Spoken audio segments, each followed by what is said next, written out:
Bonjour et bienvenue sur Décideur TV. Aujourd'hui, on parle financement de la création d'entreprises avec notre invitée Céline Dargent, qui est expert comptable associée au sein du cabinet Sadek Akelis. Céline Dargent, bonjour. Bonjour. Alors, première question, comment fait-on lorsque l'on crée son entreprise pour évaluer ses besoins en financement ? Alors c'est vrai qu'il est important de ne pas sous-évaluer et sous-estimer ses besoins. C'est souvent le défaut des créateurs qui veulent minimiser en disant non mais c'est bon, j'ai pas besoin de beaucoup de choses pour démarrer.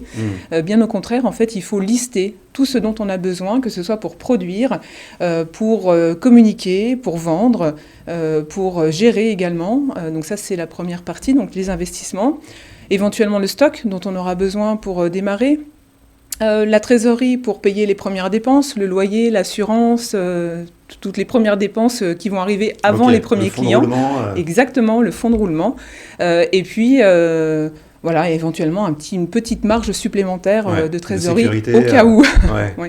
Alors, une fois qu'on sait ce dont on a besoin, quelles sont les bonnes pratiques pour séduire ces financeurs ? Alors, je dirais qu'il y a deux choses à retenir. La première, c'est le porteur de projet, l'homme, avec un grand H, bien sûr. Ouais, tout est tourné autour de l'entrepreneur. Oui, tout à fait. Alors, il faut qu'il inspire confiance, et pour ça, il faut qu'il maîtrise son sujet. Il faut qu'il soit carré, qu'il ait bien compris son business plan, et qu'il arrive prêt, et bien prêt. Et puis, la deuxième chose, c'est le projet, évidemment. C'est sûr que si le projet est bancal, il ne va pas séduire. Alors, peut-être avec cette notion de business plan.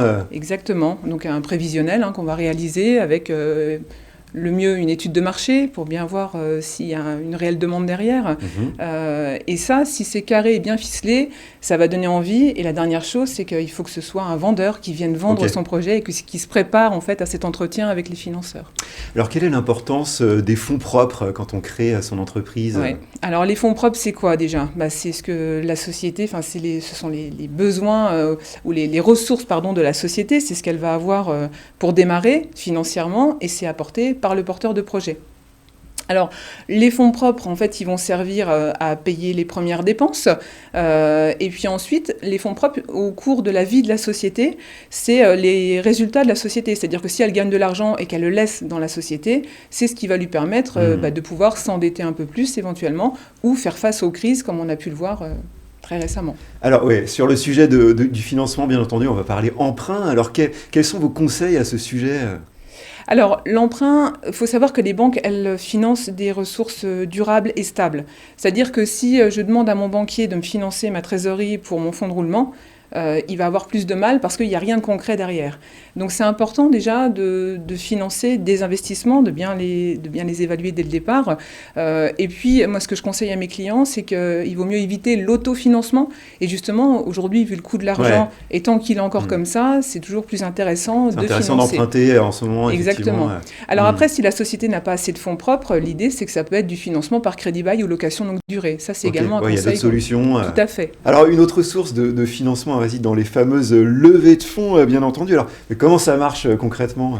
Alors, c'est vrai qu'on ne pouvait pas ne pas en parler, puisque les levées de fonds en 2021 ont battu tous des records avec plus de 11 milliards en France. Des levées de fonds historiques, effectivement. Tout à fait. Alors, elles sont de 3 catégories, puisque lorsqu'on fait appel à une levée de fonds, c'est qu'on demande à quelqu'un d'autre qu'une banque de nous financer, donc soit des particuliers, soit des sociétés. Des investisseurs rentrent dans le capital. Tout à fait. Donc, on va retrouver les plateformes de financement. Donc, le crowdfunding. Voilà. Les business angels. Donc là, ce sont des personnes qui vont apporter des fonds, mais également leurs compétences, leur expérience, leur réseau. Et puis, les sociétés de capital risque. Donc. Alors, pour finir, il existe également des aides financières à la création d'entreprises. Alors, peut-être un mot à ce sujet pour conclure l'entretien ? Oui, alors il y a différents types d'aides. Il y a les aides qui vont nous donner des exonérations. Donc, pendant un an, on ne va pas payer de CFE, par exemple. On ne va pas payer de cotisations sociales. Des aides fiscales ou sociales. Voilà.